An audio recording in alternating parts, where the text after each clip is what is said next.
There are very few trades in the NHL that happen. It feels like it's only once every 2 or 3 years that we gain the privilege to see such a blockbuster trade. The Calgary Flames and the Florida Panthers have just blown the roof off the NHL. This is a monster deal. This will be remembered in the annals of history.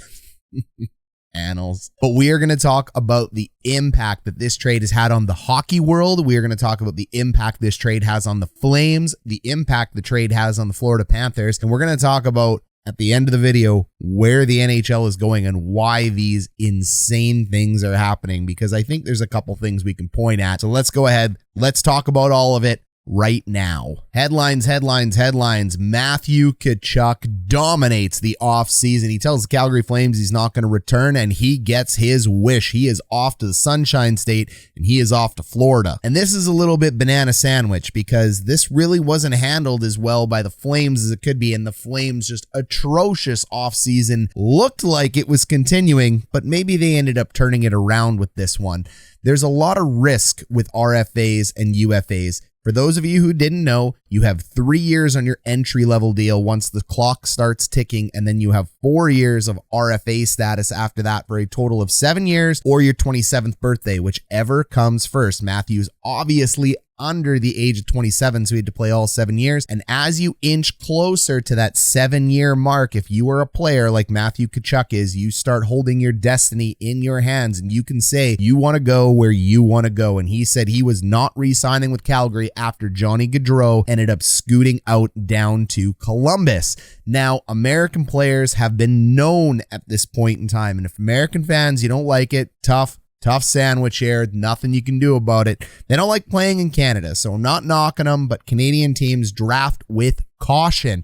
We have JT Miller wanting out of Vancouver. We had Trouba wanting out of Winnipeg. We had Tkachuk. We have Gaudreau. The list doesn't end, and we may even have Austin Matthews a little bit later on looking for greener pastures in the USA, but that will be a whole nother topic and a whole nother video. Let's go ahead and take a look at what this trade looks like. The Panthers and the Flames announced this trade. Sportsnet ends up covering it for us. It's Jonathan Huberdeau. It is MacKenzie Weegar. It's Cole Schwindt. I think I said that right. And it is a conditional 2025 first round pick. Florida has given away all of their first round picks. Their future is gonzo, but they lock up a piece of their future with Matthew Tkachuk and a 4th round pick. And Tkachuk goes on to sign a monster deal, as you can see here, at 8 years, $9.5 million. So because the trade occurs, Florida gets the rights to sign him for an 8-year deal, and Tkachuk goes ahead and does that. Now, we heard rumors and rumblings that Tkachuk was offered near $11 million with the Calgary Flames on an 8-year deal, as well as the captaincy, just like his brother over in Ontario. But he ends up saying, I don't want to take it. I want out. He didn't necessarily want to follow Johnny Hockey. He wanted to follow his own path, and he goes down to one of the most advantageous teams in the NHL when it comes to tax brackets. He's going to be playing under Coach Paul Maurice, and those guys have a little bit of history we'll talk about here. And he goes down to likely one of the best hockey cities for a player to play in, because let's be honest, you can walk around Miami, Florida, where they end up playing, the Big Cats. Most people aren't going to recognize you out in the street. You get to live that big lifestyle. You get to keep more money in your pocket. The sand is there. There's a lot of advantages to being rich and an athlete in a state like Florida. So he ends up going to one of the more desirable markets for a player, regardless of your opinion of the place as a fan. And we all know Florida fan loves Florida and the Sunshine State, but Calgary Flame fans might be a little bit salty about it, and I don't blame them. Now, at first glance, this trade looks very lopsided. Jonathan Huberdeau was one of the highest scoring point players in the NHL last year at 115 points. That's incredible. MacKenzie Weegar is a top pairing defenseman with Florida, and he's a right shot defender, which is incredibly hard to find in today's NHL. They also get a prospect that could end up absolutely being a player in Cole Schwindt. I mean, he's a 3rd round pick, but we'll talk a little bit about him as we go through. He's 6'2". He's got some potential. he could end up being a bottom 6, middle 6 guy in the NHL, and then a conditional first round pick. The condition on that first round pick is what they call top 10 protected. That means in 2025, which is a very long way out. Teams never used to do this. They used to only trade the picks that they had in this year, but they are going far out into the future now. So this is going to be a piece that will not impact Calgary's immediate core anytime soon. You got to go ahead and go 2025 and add 2 or 3 years onto that for development. So this pick really won't cash in for them for another 5 to 6 years, but it's a nice sweetener to add in onto the deal. When you say it is a top 10 protected pick, that means if this pick ends up being a top 10 pick for Florida, Florida can opt to change out and make that pick, pushing the pick into the next year. Now, the first thing we want to go ahead and talk about is the Florida side of this deal, because it's a much easier side to the deal. Florida has overhauled their entire team, and don't worry, Florida fan, we'll make a whole video on that, just like we will every team for the offseason. So if you go down below in the comments and you're saying, Coach Ryan D, I want to hear your opinions on all the craziness this offseason, it will come. I will make a 32-team offseason video. The longer we wait, though, into the offseason, the more certainty we get, and I like being able to talk with more certainty than I do speculation. So now when we go ahead and we know that this is set in, we know the craziness that Florida has come into, what are they getting with Matthew Tkachuk, and what is Paul Maurice getting in this power winger? EliteProspects.com is one of my favorite websites in order to dissect a player's career. We use a whole bunch of different sites out there, but EliteProspects.com goes all the way back to their age 13, 14 year, because there's a story here to tell about Matthew Tkachuk. When we take a look at Tkachuk, we know he was born in 97, so he's incredibly young. We know he's a monster of a man, 6'2", and we know he's American. He's born in Scottsdale. He comes from famous father Keith Tkachuk, who is a Winnipeg Jet. He has a U.S. and Canadian citizenship. He actually ends up having both, but he primarily plays, focuses, and considers himself American. Dual citizenship is a thing. We know he was taken number 6 overall by the Calgary Flames in 2016.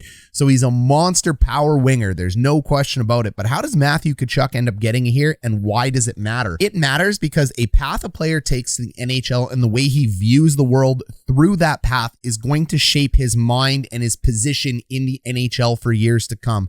The NHL is one of the hardest leagues in the world when it comes to scouting and developing, because there are so many paths. It's not like the NFL where you're just going to go to the NCAA, play the NCAA, and make the NFL. Basketball is slightly more complex, and I would argue the most complex is baseball, with the massive amount of AAA, AA, and independent systems. But hockey is not far behind when it comes to these types of complexities.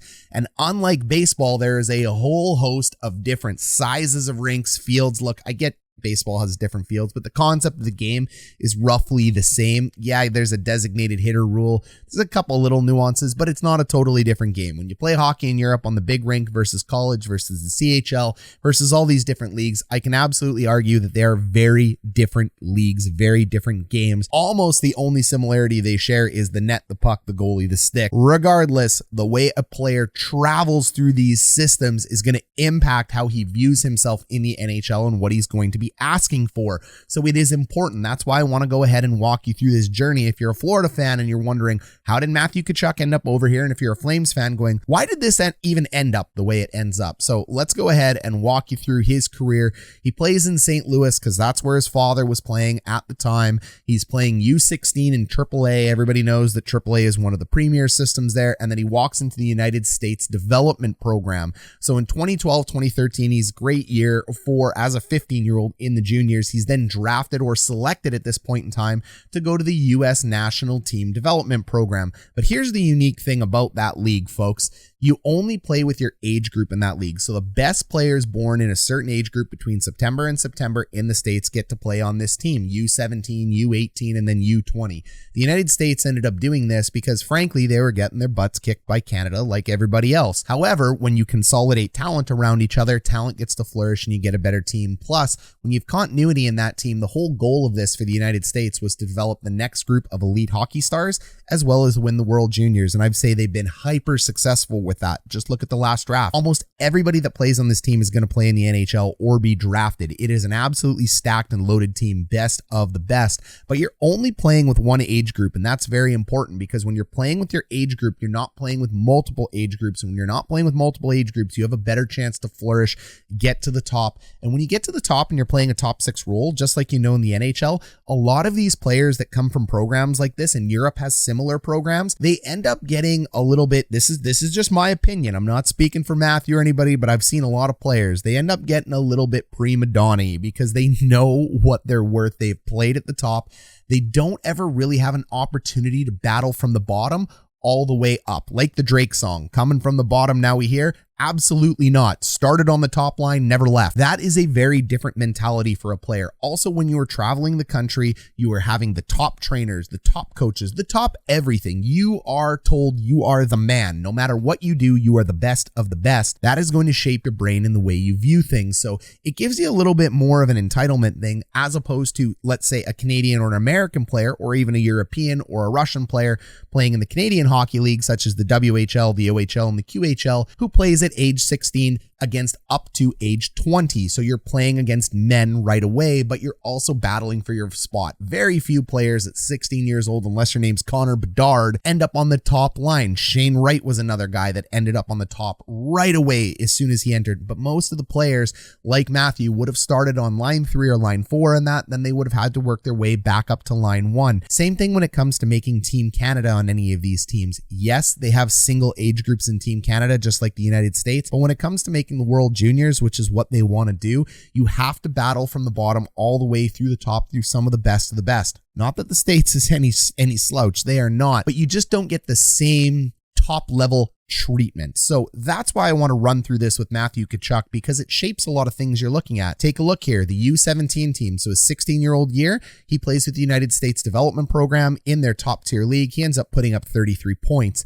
Then he goes on to the next year, which is the U18 team. So this again isn't the World Junior team. This is one step before it. Again, only playing with his age group. He ends up putting up 95 points in 65 games. Okay, sweet. Not a bad run there at all. And then what does he end up doing? He ends up going to the London Knights. I'm going to talk to you about the London Knights in a second. He ends up getting 107 points in the OHL, and from there he is drafted into the NHL at pick 6, and we know he makes it right away onto the Calgary Flames. Year 1, he plays. He's a unit of a man, and he plays for the Flames with 48 points, 49, 77, 61, 43, and then boom, takes off with 104 points. The London Knights was an interesting choice, and Daddy Tkachuk ended up moving him over there. The London Knights are absolute monsters in the junior circuit. It is like playing pro hockey right away.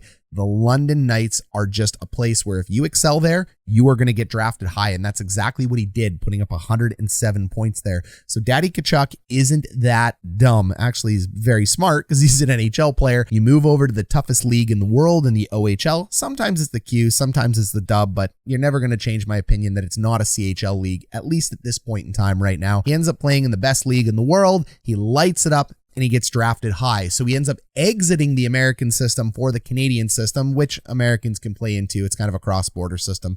Anyways, it's just a topic for another video. Matthew Tkachuk lights it up. He moves on to the Flames, and that's all she wrote. He ends up playing in Calgary along with his brother, who also plays in Canada, his father, who also played in Canada. They're very well worth it, and he is an agitator, and he has the best year of his career, and then he moves down to Florida. Why does Florida take him, and why did I take you through this journey? Well, Florida takes him because they take advantage of Calgary in this moment, and Florida takes them because, frankly, I think they're sick of getting beat up by teams like the Tampa Bay Lightning. Florida is notoriously small. They play a speed game. They don't attack the middle the exact same way that, say, a Toronto Maple Leafs team does or the Tampa Bay Lightning does. They like to play a little more east-west and then slash through the middle with their speed and their skill, but when physicality picks up, we've seen it in the playoffs the last couple of years, they get in trouble. So they've decided to push their chips all in. They decided to do it 2 years ago, but they just keep pushing more chips all in, and I give them a lot of props for doing that. You may as well. There's no point in riding both sides. You're either going to the top and winning the cup, or you're going to crash and burn and go to the bottom, and that's fine. Their window's still open. So they get much needed size and grit in Matthew Tkachuk, and they think a guy like this can go ahead and carry them over the hump. So Tkachuk playing with Barkov is going to give a totally different dynamic. Barkov is a big unit of a player himself, but he's not an aggressive player. He's a very defensive player. So when he goes ahead and plays with Tkachuk, if Tkachuk keeps those really good defensive mindsets that Daryl Sutter burned into his brain, because until Sutter came there, he was a defensive liability liability, that is going to be a big upgrade for Florida. And when we move over to the Calgary side of this deal, Jonathan Huberdeau and MacKenzie Weegar defensively are not that strong. Matthew Tkachuk is actually the best player by far in this deal. I know that sounds like blasphemy from a 115-point guy like Huberdeau. I love Jonathan Huberdeau. He's one of the best wingers in the NHL, but Matthew Tkachuk is a more impactful winger to his team due to his size, skill, and defensive prowess, and I will prove it. So that is what Florida ends up getting. This is a very good deal for the Florida Panthers, even though they had to give away 2 premium players. The premium players they're giving away only have 1 year left on their deal, and they have very good cap hits. $5.9 million for Huberdeau and something like $3.9 for Weegar. Let's go check it. Go ahead and just pop over to Cap Friendly, and you can see 1 year left at $3.25. So I was pretty close. I thought it was there. It's $3.25 for MacKenzie Weegar, and Mr. Huberdeau, we're able to confirm, is $5.9 million. This is important because you can see the salaries are doing this. Players are exercising the right, and they're both going to be UFAs. That means both could end up walking away from Florida and they get nothing. That's a really dicey thing when you're pushing for a Stanley Cup this year. Are you going to keep your player as a rental and have absolutely nothing next year?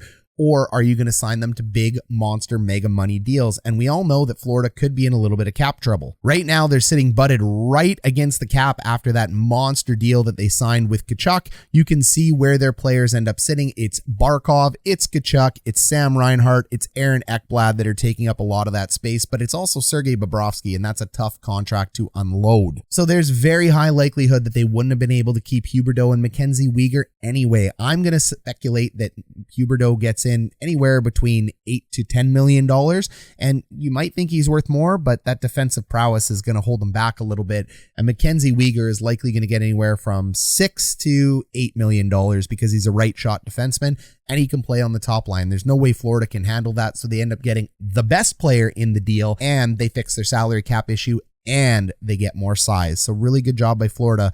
Paul Maurice really did not like Matthew Tkachuk. Florida fans, look, they'll bury the hatchet. It's no big deal. They're both pros, and you're going to love hearing Paul Maurice say, he's a real pro. Get used to that one. I can tell you, as a Jets fan, you will love him in the media. He is fantastic with sound bites.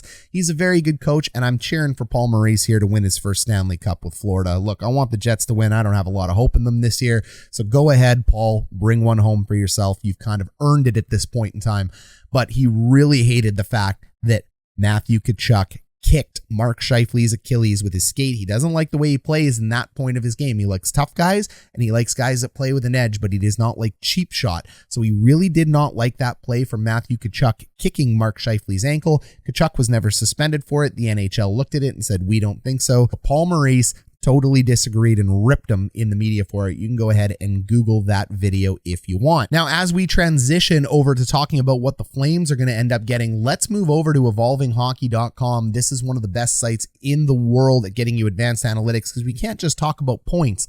What we do is we go ahead and we pull up Jonathan Huberdeau, and we pull up MacKenzie Weegar, and we pull up Matthew Tkachuk, and we pull up their last 4 seasons so we can see how they're doing. Now, there's a couple key areas you want to take a look at here, and the first thing we want to take a look at is called EVD. EVD is basically one of the better rankings out there on your contribution as a defensive player on the ice. So let's take a look at Huberdeau. 0 is even or replaceable. Negative is bad. Negative 2.3, negative 2.7, negative 2, and in his career year, negative 5.3. He does not contribute positively to his team's defensive situation when he's on the ice. MacKenzie Weegar does end up doing it. I said he didn't. I was incorrect. I apologize. There is a lot of data coming at you. So MacKenzie Weegar contributes highly defensively for his team. 4.1, 4.5, 6.9, and 2.6. That's excellent. So that is what Calgary ends up getting out of this deal. Matthew Tkachuk, negative, basically breaking even at 0.5 and 0.1, so he's a replaceable level defensive player. But then Daryl Sutter comes in and makes Matthew Tkachuk a defensive powerhouse. He did this for the entire Flames, 2.7. So Matthew learns how to play defense under Daryl. When we move over to here, we take a look at their goals above replacement, their wins above replacement. We can sort this any way we want, but Jonathan Huberdeau has been anywhere between 11 and 14 in goals above replacement, and he's been positive when it comes to wins above replacement. When you're putting in those kinds of points, you're a good player, but this is only good for about 35 to 50 in the NHL in terms of player ranking. So even though he puts in all those points, his defensive liability really ends up hurting him, and you can see it right here. It just, yuck. Offensively gifted, defensively negative. Then you go down and you take a look at MacKenzie Weegar. Offensively gifted and only getting stronger, so MacKenzie Weegar comes in at a career year at 9.7. Well, I guess there was 15 there the year before, but the last 2 years, he's just been an absolute monster for his team. Last 3, if you include the 8.4. So this is a really good piece to the package. And then you take a look at Matthew Tkachuk, who young man, and then boom, just busts out. This is the money numbers, and this is why I say he's the best player in this pick. It's 23.8 and 4.2. That is massive. That is top 10 in the NHL. That is one of the best players in the NHL. This is one of the players that contributes to wins above replacement more so than anybody. So they end up getting the best player in this deal, but they're all very good players. Now, MacKenzie Weegar, and why it's worth talking about his career path to this point in time. MacKenzie Weegar's a little bit older. He's 94. He's not an old man by any instance of the world. But at the end of the day, a 28-year-old is walking to unrestricted free agency. So Calgary's got him for this year. If they can't re-sign him, they may not have him for next year. This is a player that ended up being drafted in the 7th round. So he has gone from the bottom all the way to the top. And I can tell you, a player like this is going to really appreciate teams that invest in him. You can see here, he's played in Canada almost his entire life. He comes from Quebec. He played in the QMJHL, that league that I said. You play in the CHL, you're playing in one of the best leagues of the world. You don't get to choose which league you get to play in. So even though I do believe that the OHL is the best league out of the 3, they are all very, very good leagues. And he ends up getting drafted out of it. And then he goes through the AHL, the East Coast League, onto the NHL. He takes the long path, and he finally ends up having a breakout year in 2019 to 2020. And he's had 3 good years since then. That's very important for Calgary to note because they have had trouble retaining talent. I think this is a player that both mentally as well as his contribution on defense is going to re-sign with the Calgary Flames. I think the Flames are going to give him a bag of money. I think he's going to love playing for Calgary. I think he's going to contribute heavily to them, and I think he's going to enjoy the Daryl Sutter system. The challenge with MacKenzie Weegar, he just tends to hold on to the puck too long, Calgary. You're going to see a very good puck mover. You're going to see a very good shot. You're just going to see a good defenseman coming your way, but he's going to frustrate you. Daryl Sutter will get this out of him. Mark my word. He carries the puck up the middle for too long, gets his pocket pick that goes in the back of the net. I have watched too much of MacKenzie Weegar's career to not have to call that one out. Sometimes he makes boneheaded decisions, but more often than not, this is a guy that has gotten better and better every year as it's going on, and you are going to have the prime of his career now. 28 through to 32 is the prime of a defenseman's career, so I think you're going to enjoy it. And with an already stacked blue line that features Hanifin, Anderson, and Tanev, I think you go ahead and you add MacKenzie Weegar to this, and you just got better. I do think he re-signs. I think this is a great pickup for Calgary. It's a really good fit. Jonathan Huberdeau comes in at 29, 1 year older than MacKenzie Weegar. This has been a unit of a man that has played for the best of the best in Canada. Again, coming from Quebec. So this player ends up getting drafted 3rd overall. I mean, this is such a great salary cap deal. Take a look at these cap hits. $5.9 million. Florida locked him into just an absolute steal of a deal there, but he is not going to be taking a low team friendly deal anytime soon. He's already taken too many of those. Drafted in the 1st round, 3rd overall. Take a look at his career. He ends up playing in the Quebec Major Junior Hockey League. He ends up getting to the NHL 2 years after his draft year. He plays for the St. Sea Dogs. He was the captain of the team for 2 years, and halfway through his 2nd year, his 19-year-old year with the Sea Dogs, he ends up getting pulled up to the Florida Panthers and never looks back. 48 games, 31 points.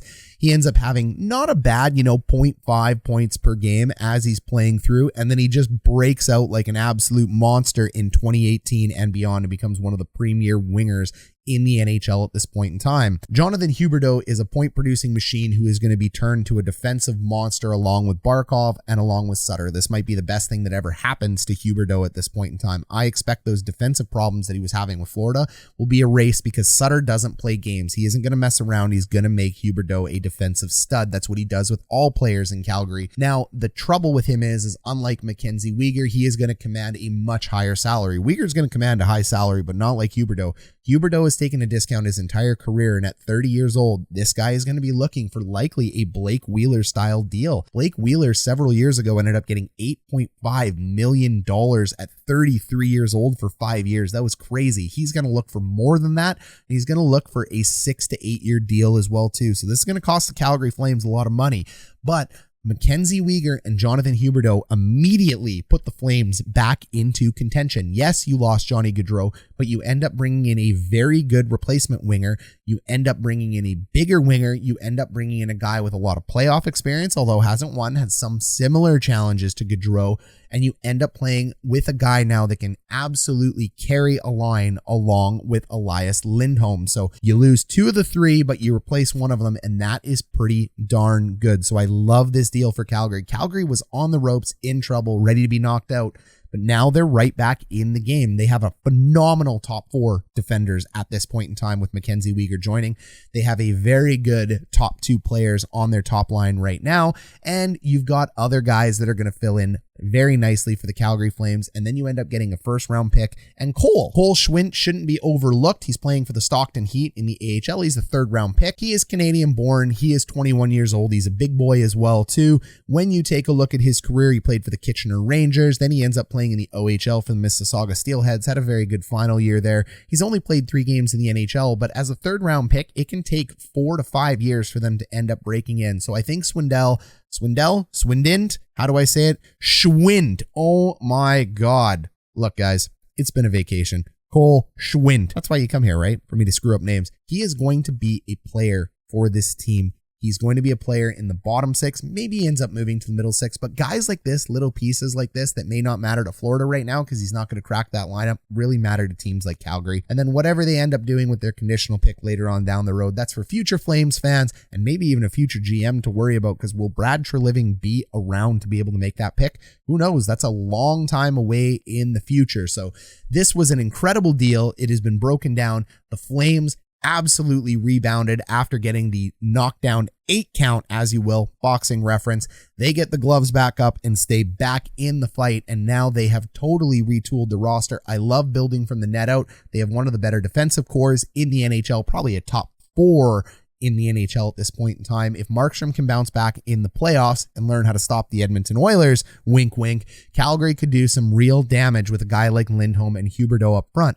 They also have the cap space to be able to sign these guys. Once that contract runs up, the Flames are going to have roughly $36 million to play with when these guys are hitting their UFA status. So they got $9.3 million this year. They're going to have roughly $36 million next year to play with. So I think they're really well set up in terms of a cap situation and what they're going to be able to do right now. I really like all their contracts, looking at when they expire and when they don't, and I think these players fit in. The only question is going to be, is Calgary really going to want to eat a 7 to 8 year deal? Because I bet that's what these guys are looking for at a very high price, and what will that do to their future? Who cares at this point in time, because both teams, I believe, have pushed all their chips into the middle. Calgary is primed for a Stanley Cup run.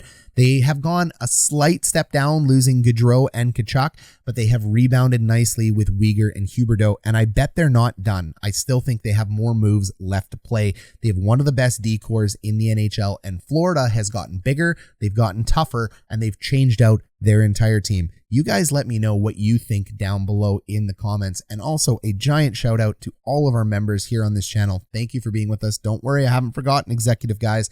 I am going to be making a video for you this month, then we'll make a quick one for you next month, so you get 2 back-to-back as they end up going through there. All of you guys who subscribe and hit the join button down below, whether you're a member or a free subscriber, I appreciate every single one of you there. Don't forget to join our Discord and go ahead and take a look at our last 2 videos, if you haven't lately, on our draft first round grades, and go ahead and take a look at our free agent frenzy grades. We're going to go ahead and launch a video about all 32 teams coming later. We'll catch you later, guys. Bye.